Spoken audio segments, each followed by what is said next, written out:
Hi everyone, Dr. Jeff back with this week. Hope everybody's enjoying their shoveling. That's going on. That's really good for business for us.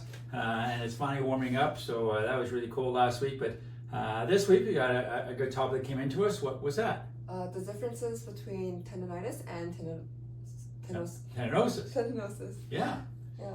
So what's tendinitis? Tendinitis is acute injury, so you could it's from like an overstrain or overuse of, for example, your shoulder, and you'll still be able to use your shoulder, but it'll be painful, and there's like an inflammatory process. This tendinosis is more of a chronic type of tendinitis. So with tendinitis, you get an acute sprain or a overuse type of injury that you don't really do anything with, and you don't get treated, you don't rest it, you don't do anything with it. And what happens is it becomes chronic. So now what's going to happen is now you're going to start to lose your range of motion. So now you're not going to be able to get your arm up as much. It's going to be quite painful. It's going to start keeping you up at night. There's more of an inflammatory action. What happens, because it's been, you don't do anything about it for 2 or 3 months, now what happens is the tissue actually starts to degrade. So the tissue actually starts to weaken.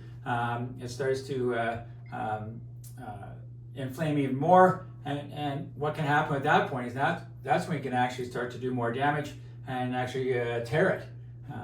The other thing that happens with tendinosis is that because that inflammatory action is sitting there, the stem cells that come in with the blood or the platelets or the white blood cells can actually form bone and get something called a calcific tendinitis or calcific tendinosis.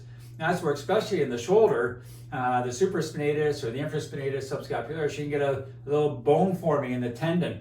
And that complicates matters even more as far as treating it is concerned. So to treat tendinitis, you can just rest it, stop doing what you did when you injured it, and also you could ice it. Most recommended is doing an ice massage. Yeah. So basically filling up like a water bottle. Yeah, a little water bottle and fill up with a little bit of water, freeze it up. And then you could just rub it over the injured area, and that'll help. You just kind of be aggressive with it, rub it for 2 or 3 minutes.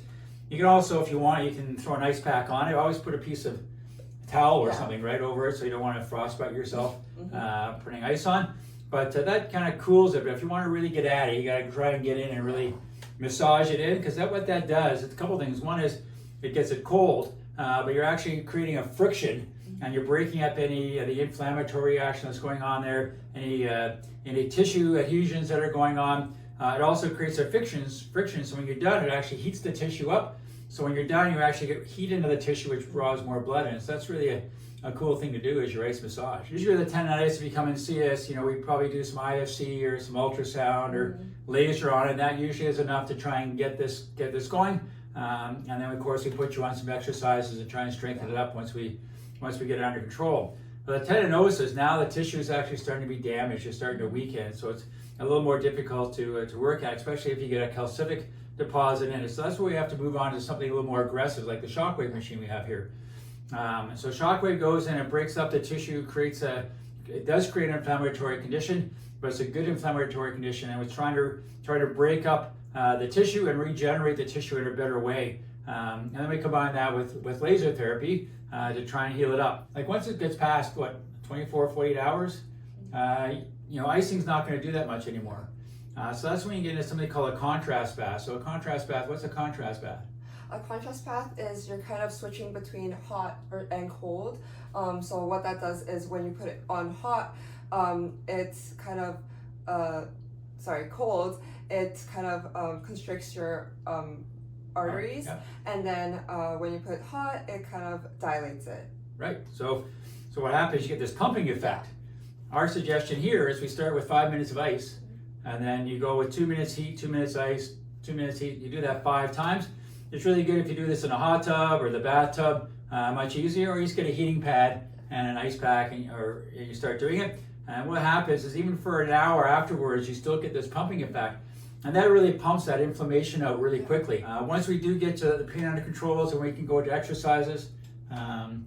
Because really, if you're exercising something that's already sore, it's probably not a good idea. Yeah, and if you want to help along your healing process at home, you could also kind of adjust your diet. So maybe stay away from fatty foods, red meat, white grain, sugars as well, and also switch to whole grains, more fruits and vegetables, and healthy oils. Yeah, so you're going from essentially an inflammatory type of diet to a anti-inflammatory diet. It's kind of like the Mediterranean diet. Yeah, That's kind of what you switch to. Now that really helps. That helps inflammation in your tendinosis, but also inflammation in your gut or anywhere in your body. So it's always a good thing to eat that way, anyways. Or some other things you can do to try and heal yourself up after you get a tendinitis or tendinosis. Vitamin C and vitamin D. Yeah, vitamin D. They don't really know exactly what it does, but it has some research behind it that really helps people with tendinitis or tendinosis. And vitamin C is a good anti-inflammatory type of vitamin. So when you have an inflammatory process going, vitamin C is always a good thing. Thank you for watching. If you like this video, please like and subscribe. Also share with your friends and family, and comment down below if you have any suggestions on future videos. And as we say at Goldsworthy Wellness, we got your back.